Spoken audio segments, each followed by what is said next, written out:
நம்ம அமைதியா உட்காந்துருக்கும் பொழுது நம்ம உடலுக்கு தேவையான சத்து தான் வந்து பேசல் மெட்டபாலிக் ரேட் அப்படின்னு சொல்லுவோம். அது என்னன்னு பாத்தீங்கன்னா, நம்ம மூச்சு இழுக்கிறோம் விடுறோம், அதுக்கு தசை வேலை செய்யணும். இருதயம் துடிக்கணும், அதுக்கு இருதயத்தில் தசைகள் வேலை செய்யணும். மூளை 24 மணி நேரம் வேலை செஞ்சுட்டு இருக்கு, அதுக்கு எனர்ஜி வேணும். நிறைய செல்கள் பார்த்தீங்கன்னா தன்னைத்தாலே வந்து புதுப்பிச்சுக்குது.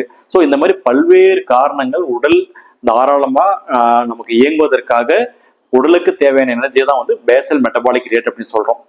அது கூட சேர்ந்து நம்ம செய்யக்கூடிய ரொட்டீன் ஆக்டிவிட்டிஸ், நடக்கிறது, ஓடுறது, இந்த மாதிரி வேலைகளுக்கும் சத்து தேவைப்படுது. இந்த basal metabolic rate plus expended energy, so or energy expenditure சொல்லுவோம்.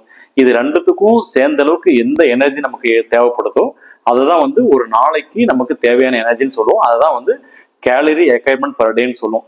அது ஜென்ரலா ஒரு 35 வயசு ஆணுக்கு ஒரு 55 கிலோ இருக்காரு அப்படின்னா அப்ராக்சிமேட்டா பாத்தீங்கன்னா 1800 இருந்து 2000 கிலோ கலோரிஸ் தேவைப்படுதுங்க. இதுதான் வந்து நம்ம உடலுக்கு ஒரு நாளைக்கு தேவையான அந்த எனர்ஜி. அந்த எனர்ஜி எப்படி வருது? மேக்ரோ நியூட்ரியன்ஸ், அதாவது புரதச்சத்து, மாவுச்சத்து, கொழுப்புச்சத்து, இதன் மூலமா தான் உடலுக்கு அந்த எனர்ஜி வருது.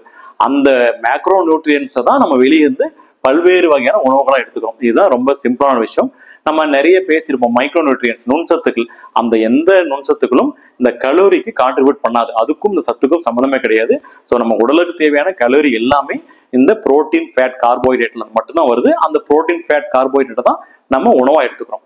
ஸோ ஜென்ரலா ஒரு நாளைக்கு நம்ம உடலுக்கு தேவையான அந்த கேலரியில அப்ராக்சிமேட்டா 40-50% பார்த்தீங்கன்னா மாவுச்சத்து மூலம் எடுத்துக்கிறோம். அதே மாதிரி பார்த்தீங்கன்னா ஒரு 15-20% பார்த்தீங்க அப்படின்னா அந்த கொழுப்புச்சத்து மூலமா எடுத்துக்கிறோம்.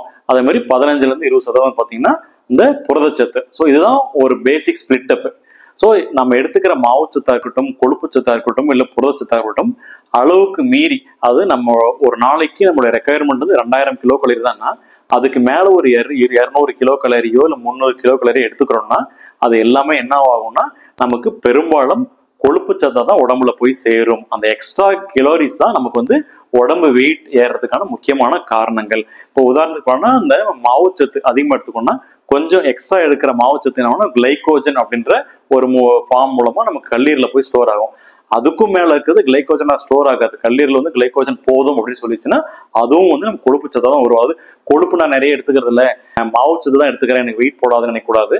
நீங்க மாவுச்சத்து அதிகமா எடுத்துக்கிட்டாலும் அது வந்து கொழுப்பா தான் மாறும். அதே மாதிரி கொழுப்புச்சத்து எக்ஸ்ட்ராவா எடுத்துட்டாலும் கொழுப்பா போய் டெபாசிட் ஆகும். ஈவன் புரதச்சத்துமே அளவுக்கு அதிகமா எடுத்துக்கும் போது அதுவும் கொழுப்பா போய் தான் சேரும்.